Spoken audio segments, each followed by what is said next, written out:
तुम्हें ऐसी हालत में पहचान पाना मुश्किल है, लेकिन लगता है तुम वही थॉरफिन हो जिसे मैं जानता हूं। तुम यहां पर जरूर कुछ खास कहने आए हो। 4 साल है ना? तो तब से अब तक 4 साल बीत चुके हैं। इतने वक्त में इंसान में बदलाव आ ही जाता है।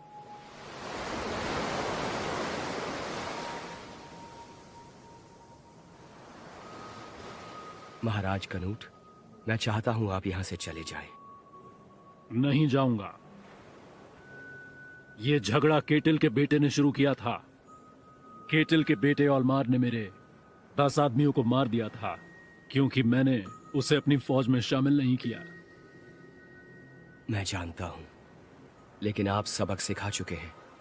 इस जागीर के 100 से ज्यादा लोग मारे जा चुके हैं। यहां काम करने वाले इतने लोग मारे गए हैं कि ये इलाका लंबे अरसे तक फल फूल नहीं पाएगा। मैंने उनसे आत्मसमर्पण के लिए कहा था। हमारी फौज की ताकत को समझने में केटल ने बड़ी गलती की। युद्ध नहीं रुकेगा जब तक केटल के बेटे को अच्छा सबक ना सिखा दिया जाए। सीधा सीधा कहो ना, जब तक तुम जागीर ना हथिया लो तब तक ये युद्ध नहीं रुकेगा। बातें बनाकर तुम हमें गुमराह नहीं कर सकते। तुम खुद को राजा कहते हो, पर असल में तुम एक लुटेरे के अलावा कुछ नहीं। तुम किसी भी वाइकिंग सेनापति से कैसे अलग हो, जरा ये समझाओ मुझे। हाँ, अगर तुम्हें खेतों की इतनी ही जरूरत है तो अपने खेत खुद बनाओ ना। जमीन की जुताई बुआई करो, उसकी निगरानी करो और फिर उसमें फसलें उगाओ। फिर पता चलेगा कि अगर किसी दूसरे के खेत छीन लें तो उसे कितना बुरा लगता है, किस तरह से उसका दिल टूटता है। महाराज कनूट, आपने मुझे एक बार गेन्सबरा में बताया था कि आप इस धरती पर स्वर्ग बनाएंगे जो बुरी जिंदगी जी रहे लोगों के लिए शांति की जगह होगी।